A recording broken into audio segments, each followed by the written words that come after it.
Okay, so in this lecture we're going to talk about the slope of a line.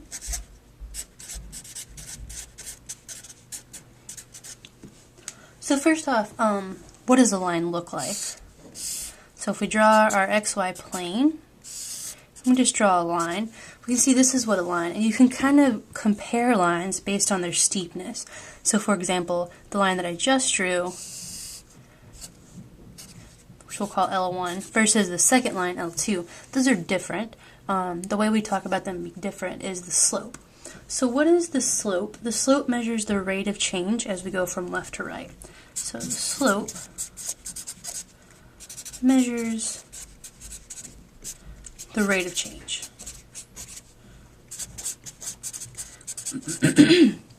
How this is represented on a graph is how far do we go over for every time we go up. So on this line, each time that we move up, how far do we go over? What this is represented as is a delta x, which means the change in x, and this is our delta y, which is the change in y. So whenever you see a delta, what you want to think is change. So when I say delta y, I mean the change in the y-axis, and when I say delta x, I mean the change in the x-axis. So the slope, we're going to define as m, is going to be the change in y over the change in x. You can also, and I think a lot of people remember it from this way, this is rise over run. So it's how far do I go up versus how far do I go over. For example, if I say that the slope is 1/2, this means you rise 1 unit each time you move to the right 2 units. So each time you move right 2 units. So the top or the numerator always tells you how far you go up or down. If it's negative, you're going to move down. The bottom tells you how far you're going to move left or right. Positive is to the right. Another example, let's say m is -3. Well, that's not exactly written as a fraction, so we can change this to be -3 over 1 or 3 over -1. So this would mean move down 3 and to the right 1, or move up 3 and to the left 1. Either way, you're going to get the same graph, because if you think about this, if I start at a point, let's say here, and I move down 3 and to the right 1, I'm there. Or I can move up 3 and to the left 1. But you can see they kind of define the same line. So anytime you have just a constant, you can either put it over, you can put it over 1 and move your negative to whichever place you want. So that's the slope of a line. Along with the slope of the line, let's do an example. So let's find the slope of the line between the points 3, 5, and -1, 4. So to find the slope of the line, we're going to do the change in y over the change in x. So let's maybe call this our x1, y1, and this our x2, y2. So my slope is going to be the change in y over the change in x. So that's y2 minus y1, so 4 minus 5.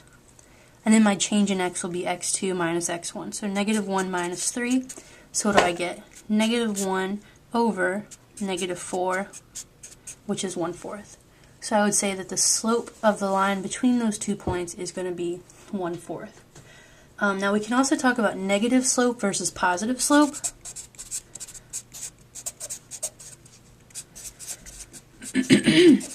So negative slope, that means that we're going to have a decreasing line.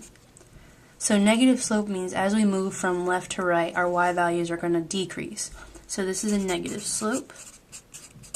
This is also a function that's decreasing. So if you remember, we talked about increasing and decreasing before. Negative slope is a decreasing linear function. We also have a positive slope. Maybe I should label these axes here.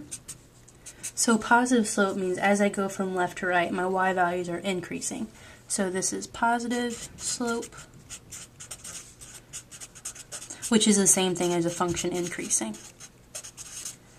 So we have increasing, we have decreasing, also positive and negative slopes. We can also have a horizontal line.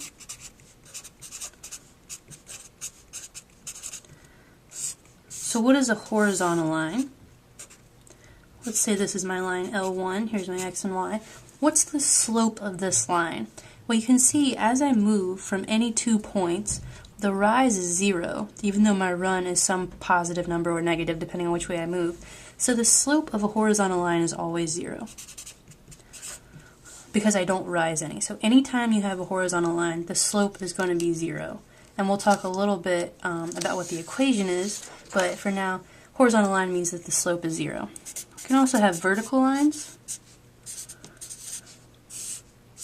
So a vertical line, let's say it's something like this, call it L1. A vertical line, let's talk about the slope for a minute. So here's 2 points on this vertical line. How much do I rise between these two? Well, some value, but how much do I run between these two? I don't, so there's no change in x, which means that the denominator of the denominator delta x is 0. Well, I can't divide by 0, so the slope of a vertical line is undefined. So slope of a vertical line is undefined. And this is always going to be true. So we can have positive slope lines, negative slope lines, vertical line, and horizontal lines. So those are the 4 types of lines that we're going to work with, and we can talk about the equation of those in a different video.